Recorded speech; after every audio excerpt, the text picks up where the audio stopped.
Πού πας? Μη θυμώνεις. Στάσου. Στάσου. Έχουμε να σας μάθουμε τόσα.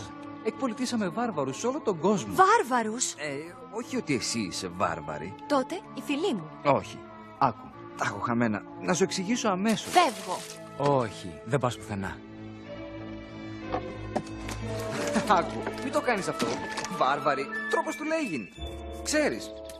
Σημαίνει... αυτούς που είναι απολύτιστοι. Σαν εμένα. Ξέρεις. Όταν λέω απολύτιστη, σημαίνει ότι...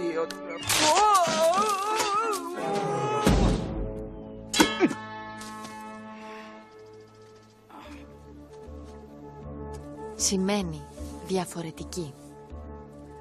Θα ρεις απολύτιστη είμαι στα μέρη που έχεις πάει. Είδες πολιτισμό, μα γιατί θεωρείς πως οι άγριοι είμαστε εμείς?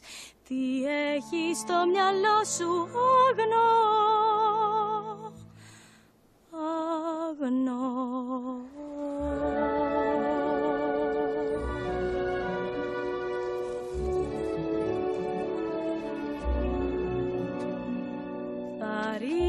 Αυτή τη γη πως την ορίζεις, σαν να ήταν κάτι άψυχο νεκρό.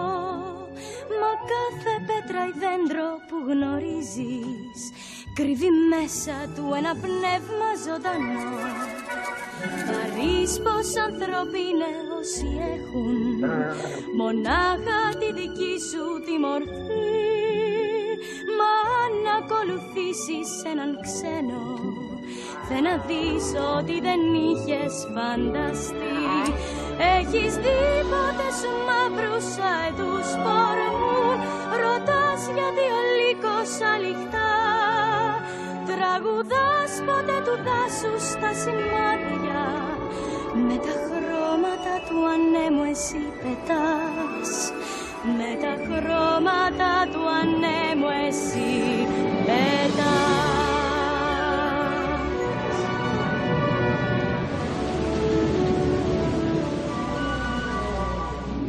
Του δάσους πάρε μονοπάτια, δοκίμασε γλυκούς καρπούς της γης. Βουτήξουμε στα πλούτη αυτής της φύσης, κι άλλο κέρδος μη ζητάς αλλού να βρεις.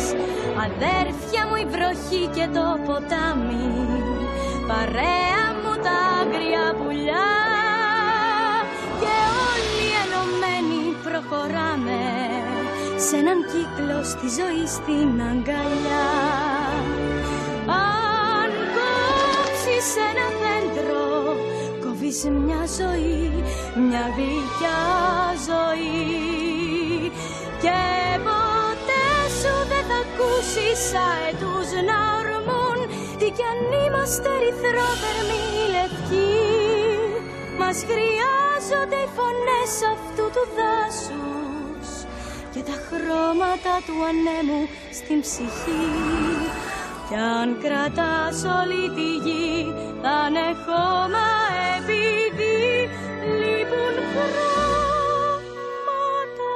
του ανέμου στην ψυχή.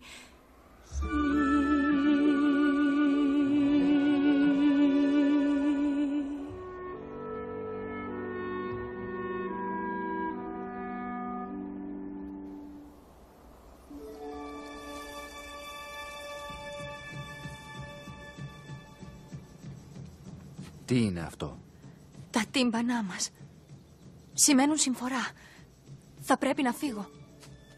Θέλω να σε ξαναδώ. Δεν κάνει. Όχι, μη φεύγεις. Λυπάμαι. Πρέπει να φύγω.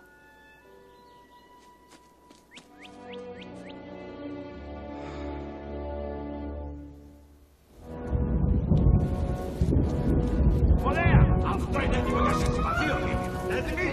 Σπουδάξτε! Προσέξτε, γλιστράει! Άντε, παιδιά, μια σταλιά φράχτης είναι.